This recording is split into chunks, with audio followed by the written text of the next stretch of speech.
I'm going to do a review of the Xheli's EXI 500, a T-Rex 500 clone that they sell. This is the metal version, and the metal version is built very well. You can see it's got the metal blade grips. Everything in here is metal, down to the swash plate and so forth.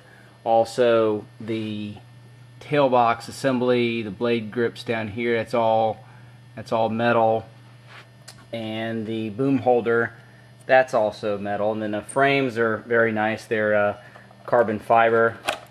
Take this canopy off here. Frames are all carbon fiber in here and so forth. Carbon fiber for the boom supports.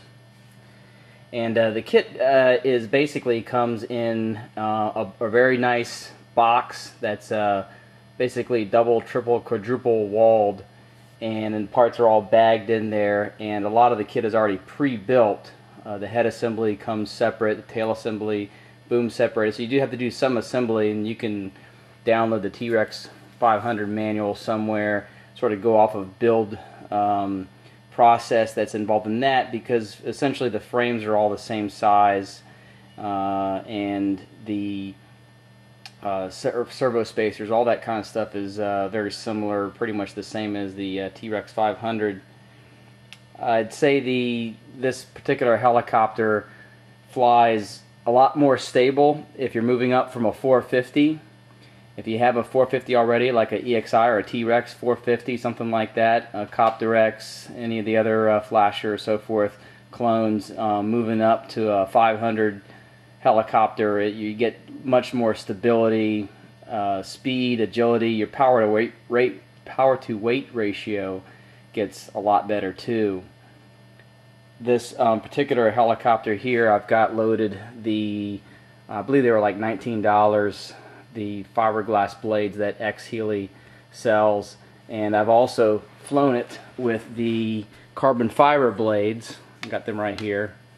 Okay, they fly even better. I mean, it's definitely worth, I think these were like $40 on their website, and carbon fibers definitely fly noticeably better, stiffer, more agile and everything, but the fiberglass blades, they fly pretty well too.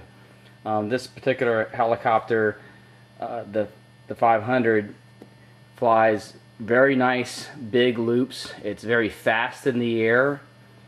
It does its maneuvers very high up in the air, like stall turns just go really high and ballistic.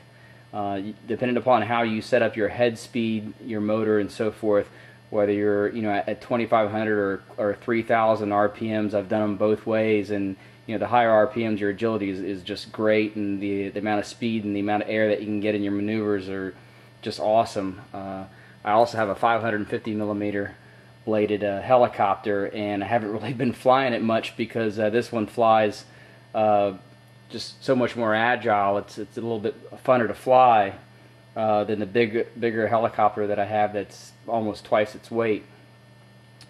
One thing I'll say is in this particular one, I'm flying with a 6S and a Turnigy Typhoon motor. I've tried both a 12T and a 10 and 11T pinion, and I'm probably going to end up going with the 11T pinion for that particular motor with a 6S. You really want to get different size pinions when you pick out a motor, just so that you can play around with whatever you feel, because you're going to want to do some experimenting if you don't find somebody online that has something that you in mind that you really want to just basically copy. When you're building this kit, it's important, even though a lot of the things are already assembled, especially when you get done with it, you're going to want to take apart all the metal to metal screws, especially down here in the tail box. Everything in here that's metal to metal, you're going to pull those out and reapply blue Loctite to it. Everything in there. I found that the blade grip bolt in here that had really a significant amount of Loctite on it, I had to kind of heat it up first in order to get it out. Otherwise, if you don't heat up, especially the small ones, they'll snap on you. The spindle, the screws that are in there, the 3mm screws I believe they were, those were very nicely tightened in there. So I didn't have to heat these particular ones up, but it was pretty close to needing to be heated up. But I do advise you to just one by one pull them out, apply a little bit of blue Loctite, set them back in. Of course, you're going to want to do the bolts that go for the boom last when you assemble that.